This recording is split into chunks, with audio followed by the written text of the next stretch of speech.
Gen Z का नेपाल में विरोध प्रदर्शन के अंदर नेपाल सरकार ने गोली मारने के आदेश दे दिए। ओपन फायर के अंदर कम से कम 20 प्रोटेस्टर मारे जाते हैं, 400 से ज्यादा लोग घायल हो जाते हैं। फिर क्या था, विरोध प्रदर्शन ने भयंकर अहिंसा का रूप ले लिया।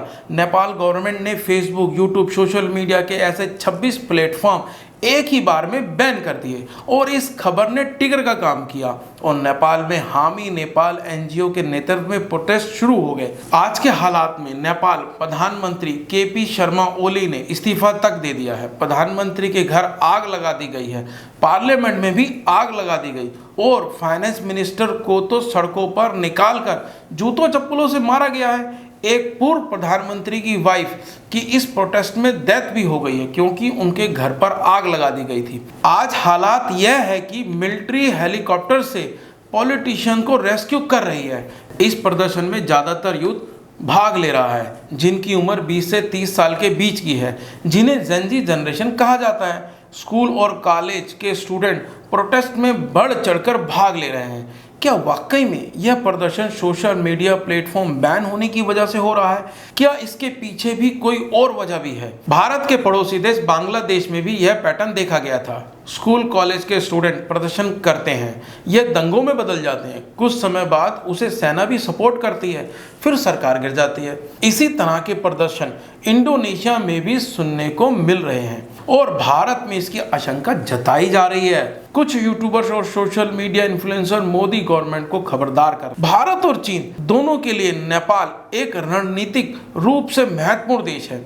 एक समय था कभी भारत में नेपाल मिलना चाहता था, लेकिन नेहरू ने नेपाल के इस प्रस्ताव को मना कर दिया। आज नेपाल का झुकाव चीन की तरफ है। किसी भी आंदोलन का एक ट्रिगर पॉइंट होता है। इस आंदोलन का ट्रिगर पॉइंट था सरकार द्वारा सभी सोशल मीडिया प्लेटफॉर्म को बैन करना। लेकिन ध्यान रहे, टिकटॉक को बैन नहीं किया गया था। 25 अगस्त को नेपाल सरकार सोशल मीडिया एप्लीकेशन को सरकार के साथ रजिस्टर करना होगा।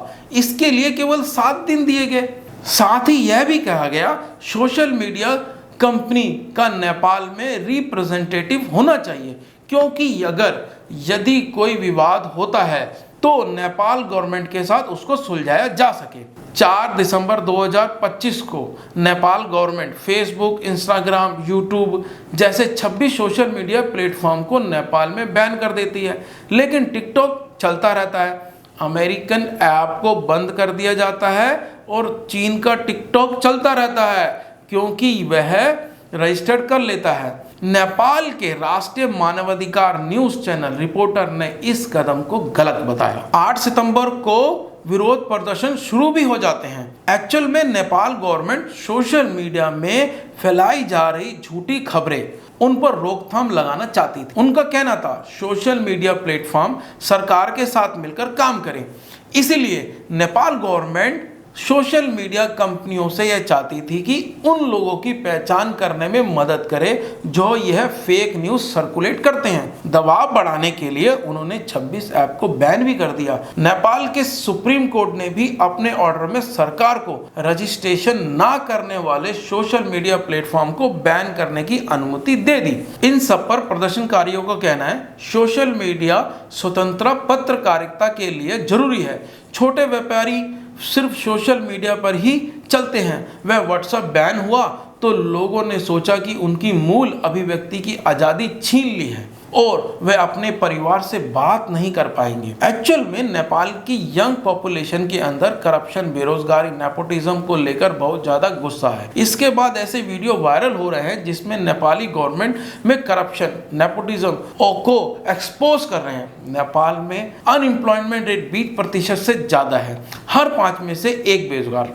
हर दिन 2000 लोग देश छोड़कर दूसरे देशों में काम करने जाते हैं। हालात इतने खराब हैं कि 15,000 से ज़्यादा नेपाली रशियन मिलिट्री को ज्वाइन कर चुके हैं। परिवार पालने के लिए लोग जान का खतरा भी ले रहे हैं। रशियन मिलिट्री ज्वाइन करने पर $4000, इसका मतलब कि 5 लाख नेपाली करेंसी मिल जाते हैं। नेपाल में भ्रष्टाचार, बेरोजगारी, गरीबी और नेपोटिज्म चरम पे है। जनता को लग रहा था सरकार आम जनता से पैसा लेकर अपने बच्चों को आलीशान जिंदगी दे रही है। यहाँ पर एक हैशटैग भी वायरल होता है, हैशटैग नेपो बेबी। नेपाल में पॉलिटिशियंस के किड्स अपने लग्जरियस लाइफस्टाइल को शो ऑफ करने में लगे रहते हैं। विदेशी ट्रिप, शानदार पार्टी, सोशल मीडिया पर लोगों ने इस आयरनी को देखा और लोग आवाज उठाने लगे। हैशटैग नेपो किड्स ट्रेंड करने लगा। टिकटॉक पर ऐसे वीडियो की बाढ़ आ गई।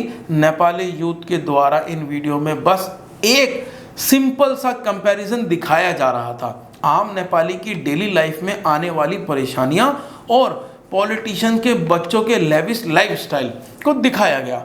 पॉलिटिशियन के बच्चे विदेश में गुची के बैग लेकर लौटते हैं और आम नेपाली के बच्चे ताबूतों में लौटते हैं। यह रशिया यूक्रेन वॉर में मारे जाने वाले नेपालीज की तरफ इशारा था। नेपो किड क्या है, नेपोटिज्म क्या है, इसका एक एग्जाम्पल मैं आपको बताता हूँ। इस लेडी को देखिए, श्रृंखला खातीवड़ा मिस नेपाल जीतने के बाद मिस वर्ल्ड के कंपटीशन में चीन जाती हैं। वहाँ पर सोशल मीडिया में यह प्रचार किया जाता है कि यह लेडी एक गरीब परिवार से है, मेहनती है, पढ़ी लिखी है और आर्किटेक्ट में इन्होंने टॉप किया है। मिस वर्ल्ड कंपटीशन के अंदर चीन में टॉप 12 में भी पहुँच गई, लेकिन सच्चाई इससे थोड़ी अलग थी। जितना भी प्रचार किया जा रहा था उसमें यह नहीं बताया जा रहा था कि यह किसकी बेटी है। एक्चुअल में श्रृंखला खातीवड़ा नेपाल के स्ट्रॉन्गेस्ट पॉलिटिशियन की बेटी है, जिसके पिता का नाम है ब्रोध खातीवड़ा, जो 1991, 94, 99 में MLA बने और 2017 में मेंबर ऑफ पार्लियामेंट भी बन गए, यानी कि सांसद, हेल्थ मिनिस्टर भी रह चुके हैं। अब आप देखिए, जिसके फादर इतने स्ट्रॉन्गेस्ट पावरफुल पर्सनैलिटी हैं, उनकी बेटी को किस तरीके से प्रेजेंट किया जा रहा है। यहाँ पर कई सारे सवाल उठते हैं। आर्किटेक्ट में टॉप किया भी था या नहीं? मिस नेपाल कैसे बन गई? बनी तो थी, लेकिन कैसे? नेपाल में अब यह सवाल उठने लगे हैं। ऐसे ही एक और पर्सनैलिटी है सौगात थापा। वह अपने सोशल मीडिया के थ्रू अपना लेविश लाइफस्टाइल दिखाते हैं, luxury cars, international trip. Thapa social media पर एक पोस्ट करते हैं क्रिसमस ट्री की, जो कि डेकोरेट किया जाता है लुइस विक्टॉन गुची के द्वारा।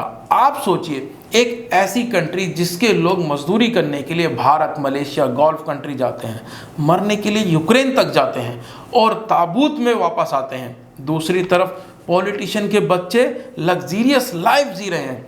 ऑब्वियसली यूथ को बुरा लगना ही था।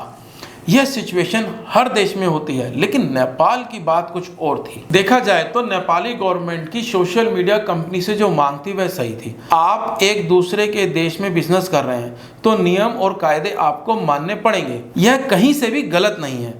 भारत में भी ऐसी कई सोशल मीडिया प्लेटफॉर्म को बैन किया गया है, जिसकी जवाबदेही भारत में नहीं थी।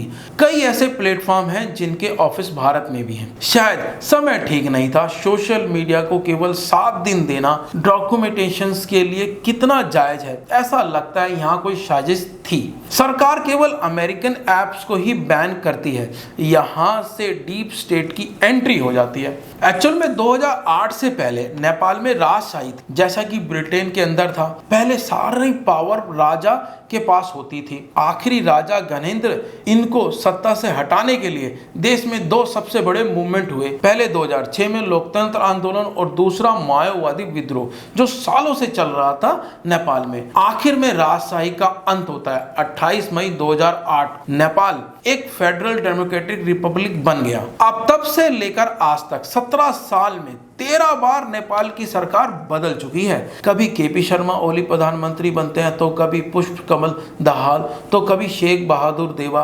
पॉलिटिकल पार्टियों के बीच गठबंधन बनते हैं और टूटते जाते हैं। नेपाल में 2 डेमोक्रेटिक पॉलिटिकल फोर्सेस हैं, नेपाल कांग्रेस और नेपाल कम्युनिस्ट। नेपाल की प्रमुख पॉलिटिकल पार्टी के सिर पर करप्शन के आरोप हैं। पीएम शेख बहादुर देवरा पर एयरक्राफ्ट परचेस में इलीगल कमीशन लेने का आरोप है। पुष्प कमल दहाल पर माओइस्ट गोरिल्ला फाइटर्स के लिए आए पैसों को डाइवर्ट करके अरबों रुपए खुद लेने का आरोप है।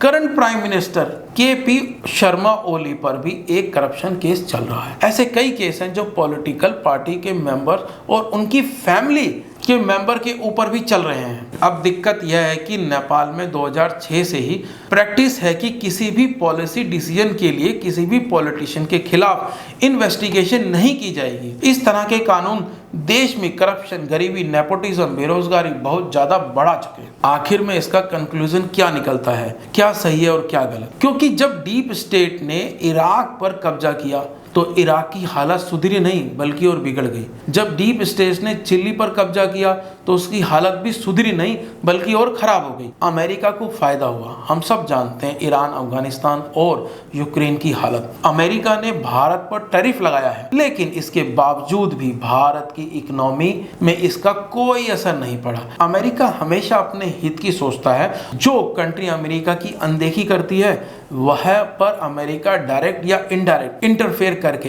अपने हित की सरकार बनाने का प्रयास करता है। ऐसे आंदोलन से भारत को क्या सीख लेनी चाहिए? कुछ यूट्यूबर, इन्फ्लुएंसर और पत्रकार भारत में भी ऐसे आंदोलन हो सकते हैं इसकी आशंका जता रहे हैं। हमारे पड़ोसी देश बांग्लादेश में भी ऐसे ही छात्र आंदोलन शुरू हुए थे। शेख हसीना की सरकार गिरा दी गई। इसके बाद क्या हुआ? हिंदू विरोधी दंगे शुरू हुए, हजारों बेगुनाह लोग मारे गए। इससे क्या बांग्लादेश का लोकतंत्र मजबूत हुआ? सोशल मीडिया पर ऐसे मैसेज ट्रेंड कर रहे हैं जिसमें लोग कह रहे हैं अगर नेपाल के युवा सड़कों पर उतर सकते हैं तो भारत के युवा क्यों नहीं?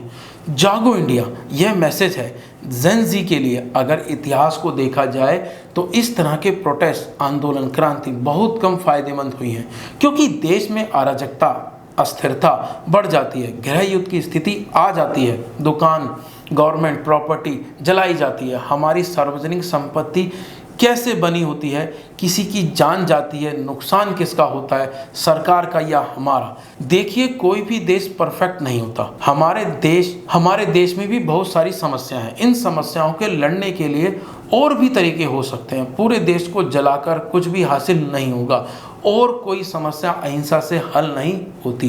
भारत के पड़ोसी देशों को देख लो, श्रीलंका, बांग्लादेश, पाकिस्तान, अब नेपाल की बारी है। देश में आग लगाने से देश गोल्डन कंट्री नहीं बन जाएगा। ज्यादातर देखा गया है ऐसे आंदोलन से डीप स्टेट को ही फायदा होता है। इस पर मुझको विवेकानंद जी के कुछ कथन याद आ रहे हैं युवाओं के लिए। उठो, जागो और जब तक मत रुको जब तक लक्ष्य प्राप्त ना हो जाए, यह संदेश दिया। साथ ही युवाओं की शक्ति और क्षमता में अटूट विश्वास जताया। उन्होंने युवाओं में आशा और बदलाव के अग्रदूत के रूप में देखा और कहा यदि उन्हें 100 ऊर्जावान युवा मिल जाएं तो वे पूरे विश्व को बदल सकते हैं।